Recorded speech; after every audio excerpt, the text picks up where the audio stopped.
નમસ્કાર ખેડૂત મિત્રો, જય કિસાન જય ભારત। ખેડૂત ભાઈઓ, નવી ચોમાસુ વાવેતરની આપણી સિઝન બિલકુલ નજીક આવી ગઈ છે અને જૂન મહિનામાં આપણે દાખલ થઈ ગયા છીએ। આજે જૂન મહિનાની બીજી તારીખ થઈ ગઈ છે, વાર છે મંગળવાર અને આપણી અત્યારની જરૂરિયાતો એટલે ખાતરનું વ્યવસ્થાપન અને આપણા બિયારણનું વ્યવસ્થાપન એટલે કે ખાતરની આપણી ગોઠવણી કરવી અને આપણી બિયારણની ગોઠવણી કરવી। એમાં બિયારણને લઈને આપણી સમસ્યાઓ એટલી બધી નથી કે જેટલી સમસ્યાઓ આપણી ખાતરને લઈને હોય છે અને એમાં પણ આ વર્ષે ખાતરની કેટલીક અગવડો જે કાંઈ આ યુદ્ધના કારણે ઊભી થઈ છે એને લઈને અગવડોથી પણ વધારે સમસ્યાઓ જે ઊભી થઈ રહી છે એ જુદી જુદી અફવાઓને લઈને થઈ રહી છે અને આપણા ખેડૂત સમુદાયને ભયભીત કરી અને પોતપોતાની પાસેના બનાવટી ખાતરો કે નકલી ખાતરો આપણને વેચી દેવા માટેના પ્રયાસો જે કોઈ એવા નફાખોરીના વેપાર સાથે કે છેતરપિંડીના વેપાર સાથે જોડાયેલા લોકો કરી રહ્યા છે એનો આપણે ભોગ ન બનીએ, એનો આપણે શિકાર ન બનીએ, એનું આપણે અવશ્ય ધ્યાન રાખવાનું છે। અને અત્યારના સમયે આપણા પાયાના ખાતરો એ સિવાય આપણા પૂરતી નાઇટ્રોજન યુક્ત ખાતરો માટેની વ્યવસ્થા અત્યારથી જ આપણા મોટા ભાગના ખેડૂતો કરી લેતા હોય છે અને એને માટે આપણી સૌથી મોટી જરૂરિયાત એટલે યુરિયા ખાતરની જરૂરિયાત। અને યુરિયાને લઈને હમણાં છેલ્લા ઘણા દિવસોથી કેટલીક ચર્ચાઓ જે ચાલી રહી છે કે યુરિયા ખાતરના ભાવમાં વધારો થયો છે, બીજા ક્રમે યુરિયા ખાતર મળતું જ નથી, આવી જે ચર્ચાઓ થઈ રહી છે એ ચર્ચાઓને લઈને આજે આપણે એક ખાતર વિતરક સંસ્થાના ગોડાઉન ઉપરથી પ્રત્યક્ષ વિડીયો બનાવી રહ્યા છીએ। એટલે જે કાંઈ અત્યારે અફવાઓ ચાલી રહી હોય કે જે ગેરસમજ ફેલાવવાના પ્રયાસો થઈ રહ્યા હોય એનો પણ આપણને કેટલોક ઉત્તર અવશ્ય મળી જશે। મિત્રો, તો આવો આપણે જોઈએ ખાતર વિતરક સંસ્થાઓ મારફત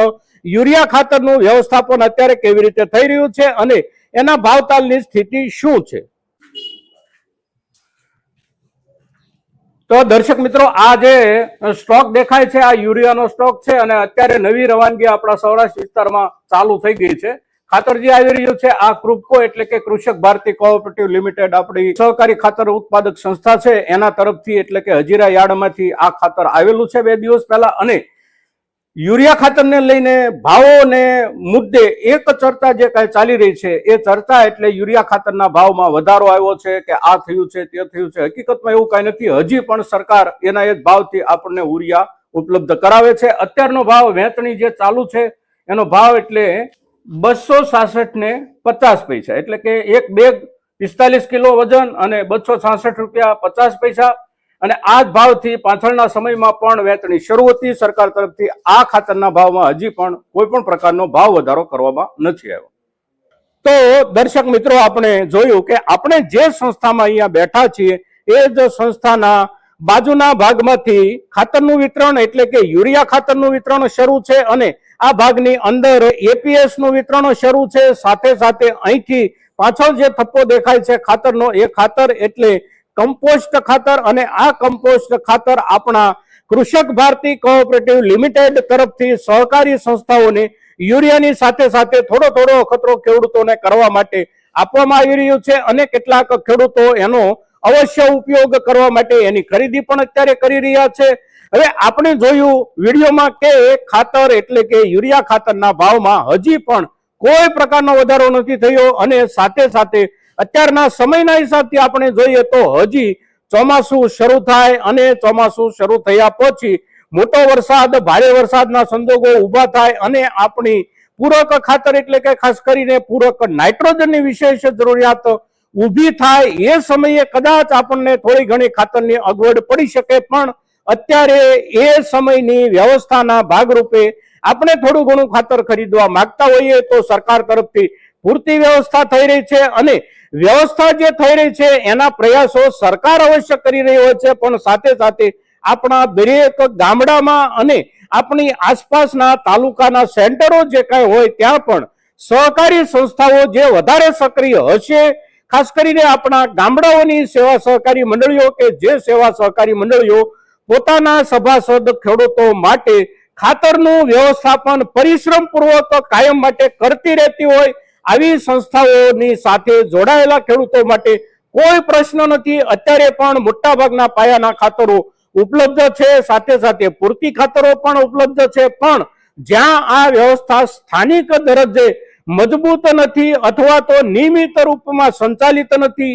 એવા ગામડાઓ કે એવા તાલુકાઓમાં આ મુશ્કેલી આપણને ખેડૂત સમુદાયને થોડી વધારે પડતી હોઈ શકે છે, પણ એને માટેના ઉપાયો એટલે આપણે આપણા આસપાસના ગામ કે આસપાસના તાલુકામાંથી અત્યારના સમયે જે કાંઈ વિતરણ અને વહેંચણી શરૂ છે એ વિતરણ અને વહેંચણી મારફત આપણી જરૂરિયાતનો કેટલોક હિસ્સો આપણે મેળવીએ અને પાયાના ખાતર તરીકે આપણને કાયમ માટે આપણે જે ખાતરો વાપરતા હોઈએ એ ખાતરો એટલે કે ડીએપી હોય, એનપીકે 12-32-16 હોય, આ ખાતરોનો જથ્થો પૂરતા પ્રમાણમાં નથી ઉપલબ્ધ તો એના વિકલ્પ તરીકે આપણે સિંગલ સુપર ફોસ્ફેટ અથવા તો 20-20-013 એપીએસ પણ વાપરી શકીએ છીએ। સાથે સાથે આપણી કોઈ પણ પેદાશનું વાવેતર હોય આપણે એક ખાતર એટલે કે એક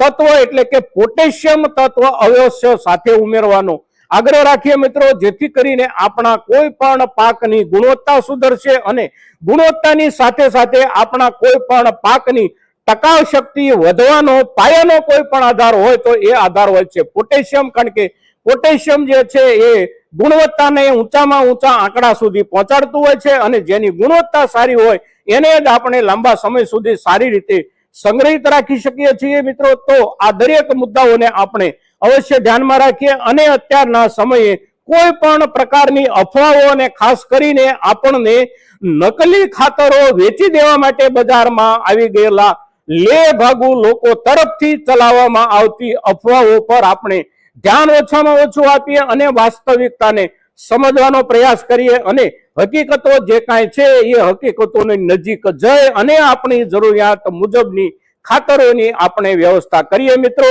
આજના દિવસે ખાતર સંબંધિત આપણી અત્યારની જે સ્થિતિ છે અને આપણી જરૂરિયાતના મુખ્ય ખાતરો પૈકી આપણા યુરિયા ખાતરના ભાવ સંબંધી જે કાંઈ ચર્ચાઓ ચાલી રહી છે એ ચર્ચાને ધ્યાનમાં રાખીને એ અફવાઓને ધ્યાનમાં રાખીને આપણે જે વાસ્તવિકતા આપ સૌની સામે રજૂ કરી રહ્યા છીએ આ વાસ્તવિકતાનો આપણો આ એપિસોડ આપણા મહત્તમ ખેડૂતો સુધી પહોંચે એ ખૂબ જરૂરી છે અને તેથી દરેક દર્શકોને વિનંતી કે આપણા ખેડૂત સમુદાયમાં વધારેમાં વધારે આપણી આ ચર્ચા પહોંચે અને દરેક ખેડૂત પોતાની જરૂરિયાત મુજબ અફવાઓથી દૂર રહે અને વાસ્તવિકતાના ધોરણે પોતાની વ્યવસ્થા કરી શકે એ માટે મહત્તમ ખેડૂતો સુધી આપણો આ એપિસોડ આપ સૌ પહોંચાડશો એવી અપેક્ષા સાથે જય કિસાન,